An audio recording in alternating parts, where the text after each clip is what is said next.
let's see a concept called Hamiltonian graphs. Okay, so to understand Hamiltonian graph, you should understand Hamiltonian path. Any graph, if it has Hamiltonian path, then we say that graph is Hamiltonian graph. First, we'll see what is Hamiltonian path. In a graph G comma E, a path is called Hamiltonian path if it covers, that means covering means it visits every vertex exactly once. So it's very simple. It's a path which covers every vertex exactly once. Such a path is called Hamiltonian path. Okay. Example, consider this graph and we'll try to draw a path so that we cover every vertex exactly once. Okay. But in this path, it is not compulsory to visit every edge. Okay. So we have option A to B, B to C, C to D, D to E. You see A to B, B to C, C to D, D to E. So every vertex is visited exactly once, isn't it? That's why it is Hamiltonian path. We'll try to have Hamiltonian path here. If I start at A to come to D to visit D, definitely this edge is compulsory, right? So somehow we have to take it, remember it. But if I go this side, then I can't come back. What if I come back? What happens? Example A to B, B to E, E to G. Then if I come back, then I am visiting E twice. That should not happen in Hamiltonian path. So you will observe that whatever the path you take here, that visits at least one vertex exactly, I mean more than once. That's a problem. So this graph I think doesn't have any Hamiltonian path. Now finally, how to check whether a graph has Hamiltonian path or not? So what kind of properties we should observe? So unfortunately, there is no sufficient, there is no necessary condition. That means given a graph, we can't decide easily whether that graph has Hamiltonian path or not. Okay, that's not easy question, it is very difficult question. Whereas given a graph, whether that graph has Euler path or not is easy question, because just check the degree sequence, right? Then based on that we can decide. But here there is no such easy property to check, so that based on that we can say some graph is Hamiltonian path, Hamiltonian or not. That's why usually Hamiltonian paths or Hamiltonian problem is considered as difficult problem. Okay.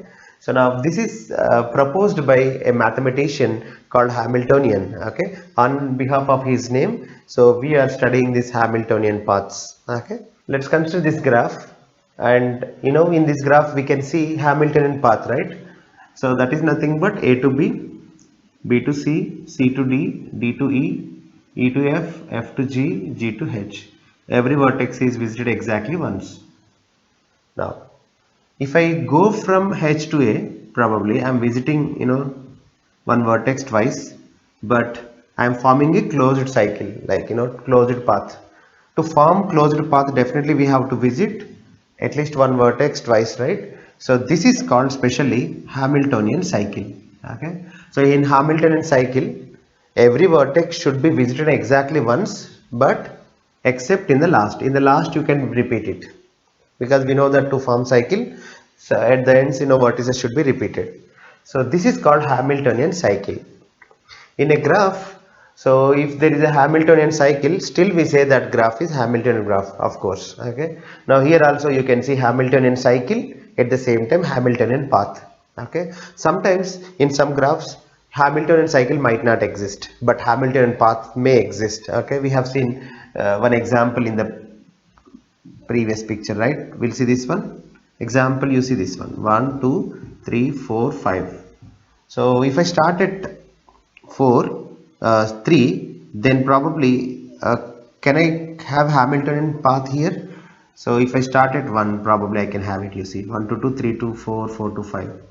But if I come back and if I join 1, then I visit 3 twice.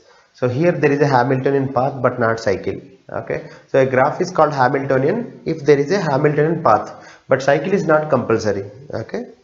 Now, but the problem is, already I told you that no property, like, there is no simple property if you satisfy that property, so that your graph will become Hamiltonian path. There is no such simple property.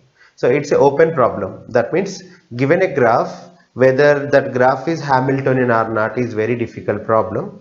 So by checking any property we can't decide. So only thing we should do is using brute force or trial and error. So try to draw all possible cycles and observe whether any vertex is repeated or not.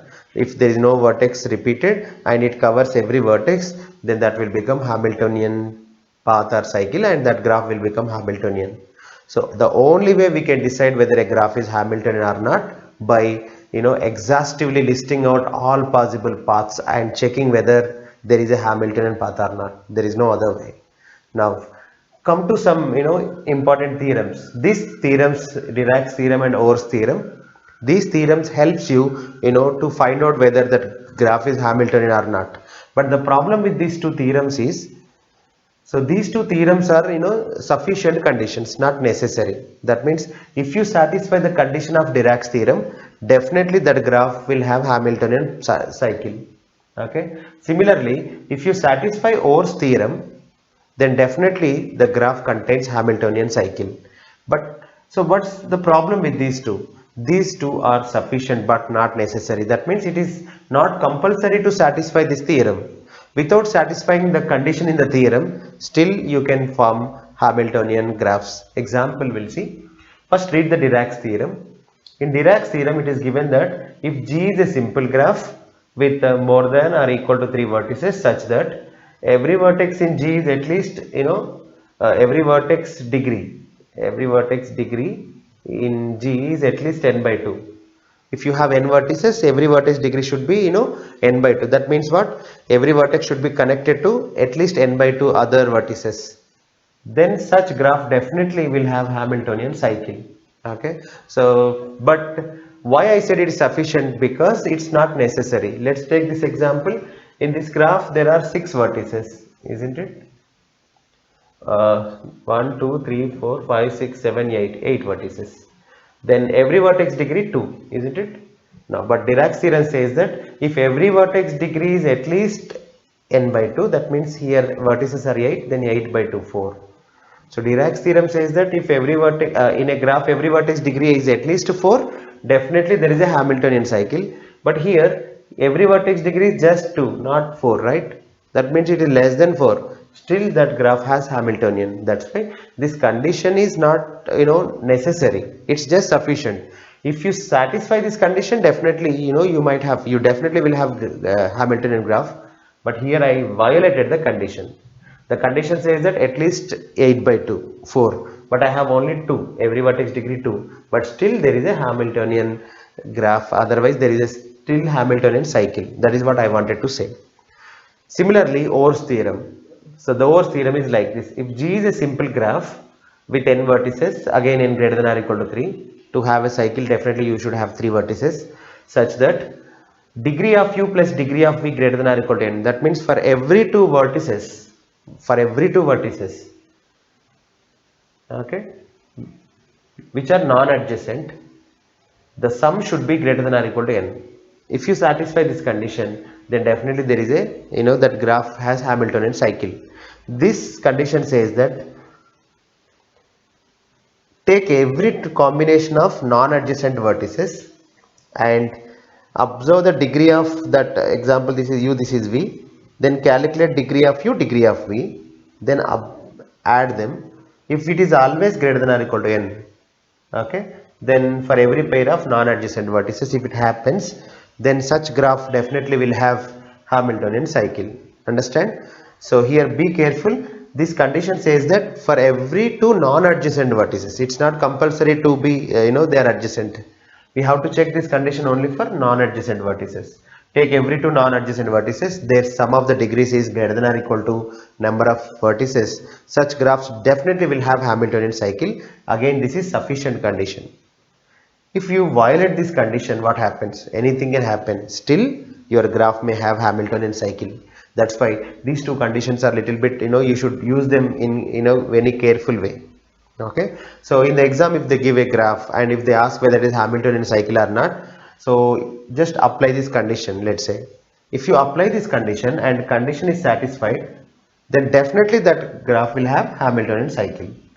What if that condition is violated? Then anything can happen. Be careful. Don't decide that graph is not Hamiltonian or the graph is Hamiltonian. Anything can happen. Okay, so that kind of conditions are called sufficient conditions. Example is this one. So in this one, Dirac's theorem will be violated, Ohm's theorem will be violated. That means condition in the Ohm's theorem will be violated, condition in the Dirac's theorem will be violated. So already we have seen that condition of Dirac's theorem is violated by this graph. We'll see Ohm's theorem.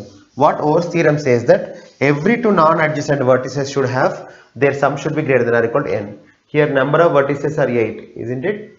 Then take two non-adjacent vertices h comma f. Its degrees are 2 comma 2, 2 plus 2 4. Is it greater than or equal to n? No.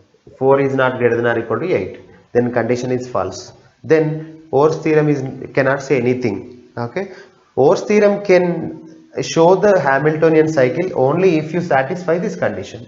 If you violate this condition, then Ohm's theorem cannot say anything. Then see, at this moment in this graph there is a Hamiltonian cycle, but you know it's not compulsory. Okay, so there may be some graphs which violates Ohm's theorem, so that that graphs may not have Hamiltonian cycle. That's why I can't say anything, just remember.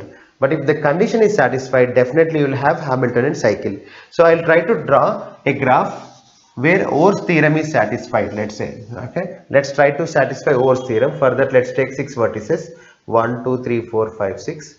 That theorem says that every two non-adjacent vertices sum should be greater than or equal to 6. Let's take like this, 1 to 2. Let's take 1 to 6, 6 to 5, 4 to 6, 3 to 6, 3 to 2, 5 to 4, 4 to 3. You see, every two non-adjacent vertices, here its degree 2, this is 5. Now, 1 and 5 are non-adjacent, right? Their sum of the degree should be greater than or equal to 6. But here you have 2, here you have 2. Then increase it. Let me increase it. Then let me increase this one too in that way. I'm increasing the degrees of each vertex. Now we'll observe the degrees first. 3 and 1 2 3 4, this one 3, this one 1 2 3 4 5, and this one 3, this one 4, right? Now observe for every two vertices which are non-adjacent, 1 and 3, 3 plus 3 6, right? Okay, greater than or equal to 6. 6 and 5, vertex 6 vertex 4 are non-adjacent. Their sum of the degrees is greater than or equal to 9. So in that way, what about 3 comma 1, 3 plus 3 6? Yes. So this graph is satisfying Ohm's theorem's condition. I have checked it. Every two non-adjacent vertices, sum of the degrees is greater than or equal to n.